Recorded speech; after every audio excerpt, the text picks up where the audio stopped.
বলেন তো আমার হাতে এটা কি নিয়েছি? কোরআনুল কারীম। এটা কার বিধান? আল্লাহ। মহান রবের পক্ষ থেকে নাজিলকৃত একমাত্র জীবন ব্যবস্থা। হুদাল্লিন নাস ওয়া বাইয়িনাতিন মিনাল হুদা ওয়াল ফুরকান।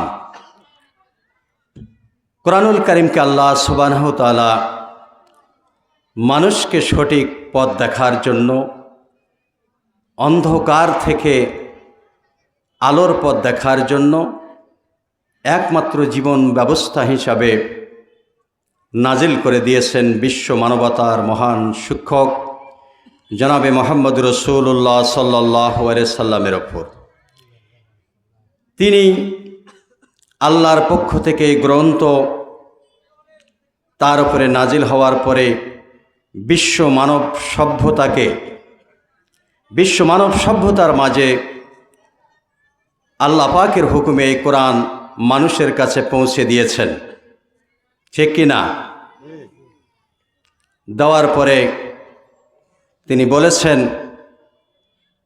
হে বিশ্ব মানব সভ্যতা, হে পৃথিবীর মানুষেরা, আল্লাহর দেওয়া জীবন ব্যবস্থা একমাত্র তোমাদের জীবন ব্যবস্থা হিসেবে গ্রহণ করো।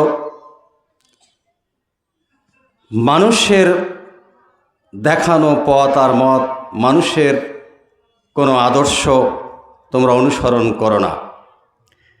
মানুষের দেখানো পথ আর মত এটা হলো তাগুদের পথ, ঠিক কিনা? তাগুদ অর্থাৎ শয়তানের পথ। আর আল্লাহর দেওয়া নাজিলকৃত বিধান অনুযায়ী যদি জীবন গড়তে পারি, এটাই হলো আল্লাহর দেখানো পথ, ঠিক না? সম্মানিত উপস্থিতি, পৃথিবীতে বাবা আদম শফিউল্লাহ থেকে শুরু করে শেষ নবী মুহাম্মদ রাসূলুল্লাহ সাল্লাল্লাহু আলাইহি ওয়াসাল্লাম, তেনাদের মিশন ছিল কয়টা বলেন দেখি? সকলের মিশন কয়টা ছিল? একটা। মিশনটা কি? এক আল্লাহর বিধান দিয়ে মানুষের জীবন পরিচালনা করতে হবে।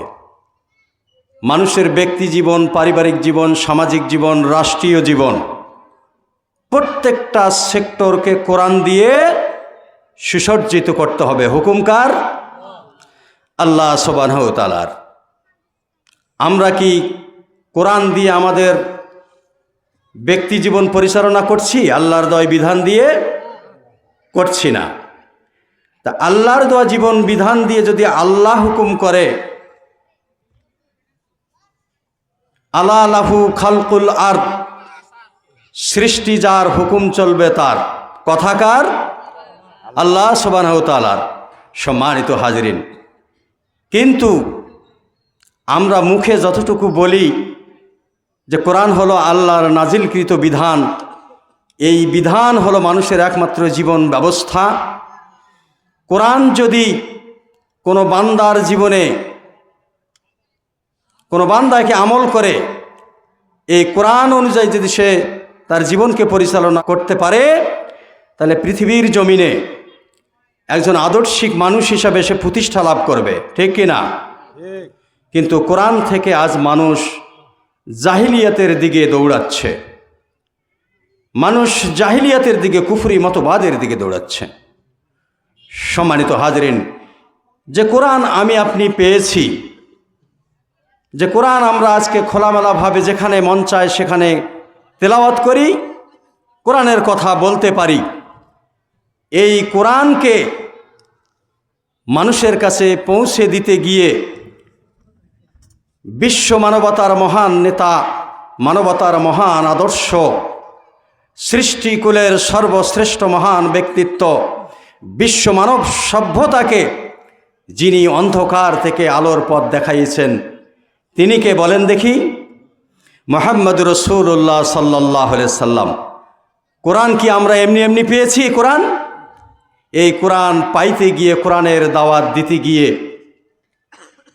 যে মানুষটার মতো, যে মহান আদর্শের নেতা যিনি মুহাম্মদ রাসূলুল্লাহ সাল্লাল্লাহু আলাইহি সাল্লাম, কাফির মুশরিকদের জুলুম নির্যাতন থেকে রেহাই পেয়েছে? না, পায় নাই। এখনও যারা এই কোরআনের দাওয়াতি কাজ করে, কোরআনের জীবন ব্যবস্থা প্রতিষ্ঠার কথা বলে, কোরআনের আইন দিয়ে এই সার্বভৌমত্ব চলুক, জমিন চলুক, এ দেশ পরিচালিত হোক, তাদের ওপর জুলুম নির্যাতন আসতেছে কি না? আসতেছে। কিয়ামতের আগ মুহূর্ত পর্যন্ত যারা কোরআনের হক কথা বলবে, কোরআনের দাওয়াত দিতে যাবে, তাদের ওপর এরকম জুলুম নির্যাতন আসতেই থাকবে। এটা হলো আমার আপনার, যারা নিজেকে মুসলিম পরিচয় দেই, যারা নিজেকে মুসলমান পরিচয় দেই, তাদের ওপরে জুলুম নির্যাতন আসতে থাকবে। ততক্ষণ পর্যন্ত আসতে থাকবে যতক্ষণ পর্যন্ত কোরআনকে আমি আপনি মেনে নিতে পারি নাই।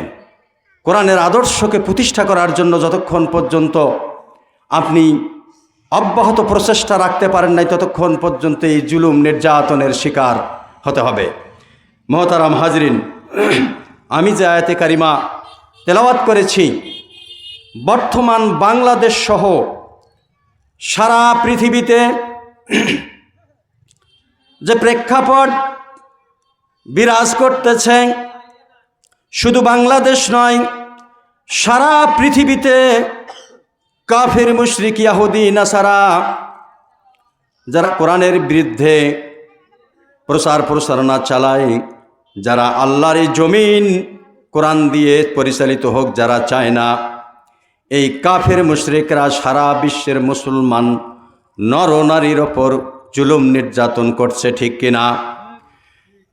সুদানের মুসলমান ভাই ও বোনদের, অসহায় হতদরিদ্র নরনারীদের ওপর, শিশুদের ওপর জুলুম নির্যাতন চলছে কিনা?